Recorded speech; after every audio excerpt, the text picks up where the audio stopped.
ఇప్పుడు కేవలం 7,999 up to 10 kgs వరకు బరువు తగ్గి అధిక బరువు నుంచి వచ్చే ప్రధాన సమస్యలను దూరం చేసుకోండి. పై కమిషన్ విచారణ కొనసాగుతోంది. పలువురు ఐఏఎస్, రిటైర్డ్ ఐఏఎస్లను విచారణకు పిలిచింది జస్టిస్ పిసి ఘోష్ కమిషన్. మాజీ సీఎస్లు సోమేష్ కుమార్, ఎస్కే జోషి, మాజీ సీఎం కేసీఆర్ కార్యదర్శి స్మితా సబర్వాల్ను విచారణకు రావాలని ఆదేశించింది. రజత్ కుమార్, కె రామకృష్ణారావు, వి నాగిరెడ్డి సహా పలువురు అధికారులకు నేడు విచారణకు రావాలని సమన్లు జారీ చేసింది కమిషన్.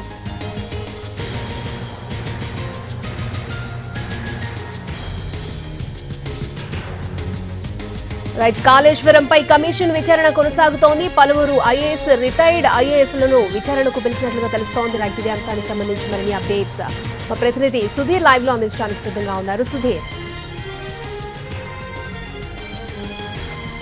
కాళేశ్వరం ప్రాజెక్టులోని పియర్స్ కుంగుబాటుకు సంబంధించి ఈరోజు ముఖ్యమైన అధికారులతోటి అంటే రిటైర్డ్ అధికారులతోటి ఈరోజు విచారణ జరిపే అవకాశం అయితే కనిపిస్తుంది. కాళేశ్వరం కమిషన్ చైర్మన్గా వ్యవహరిస్తున్న జస్టిస్ పిసి ఘోష్ ఈరోజు 11 గంటలకు మాజీ సీఎస్లు, అదేవిధంగా మాజీ ఇరిగేషన్ ప్రిన్సిపల్ సెక్రటరీలుగా వ్యవహరించిన ఎస్కే జోషి, అదేవిధంగా సోమేష్ కుమార్ ఇద్దరు చీఫ్ సెక్రటరీలుగా పనిచేశారు. అదే కాకుండా ఇరిగేషన్ శాఖకు సంబంధించిన ప్రిన్సిపల్ సెక్రటరీలు రజత్ కుమార్, అదేవిధంగా మాజీ సీఎం సెక్రటరీగా పనిచేసిన స్మితా సబర్వాల్తో పాటు ఇటు రామకృష్ణారావు, అదేవిధంగా నాగిరెడ్డిలను కూడా ఈరోజు హాజరు కావాలని చెప్పేసి ఇప్పటికే కమిషన్ నోటీసులు జారీ చేసింది.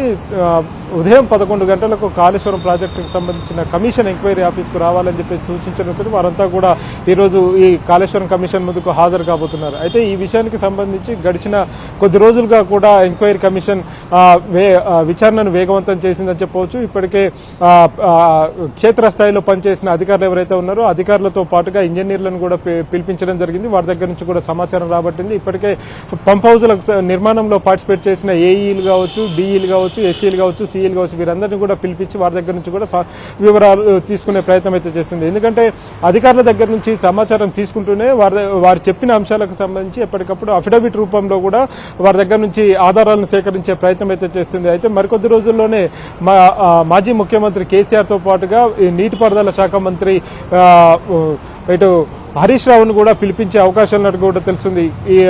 ఆయనకు ఇప్పటికే మాజీ ముఖ్యమంత్రి కేసీఆర్ కూడా నోటీసులు జారీ చేసిన పరిస్థితి కనిపిస్తుంది.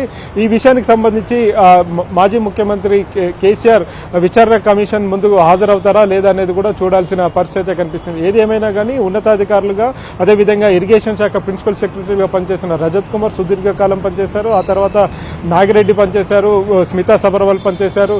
వీరందరి దగ్గర నుంచి కూడా అసలు కాళేశ్వరం సంబంధించిన పూర్తి వివరాలను రాబట్టే ప్రయత్నం అయితే చేస్తున్నారు. ఈ రోజు జరగబోతున్న ఈ కమిషన్ ముందుకైతే దాదాపుగా 6 ఐఏఎస్లు ఈ కమిషన్ ముందుకు రాబోతున్నారు. ఇది మొట్టమొదటిసారిగా ఐఏఎస్లను పిలిపించి వారితో విచారణ చేసే ప్రయత్నం అయితే కాళేశ్వరం కమిషన్ అయితే చేస్తుంది.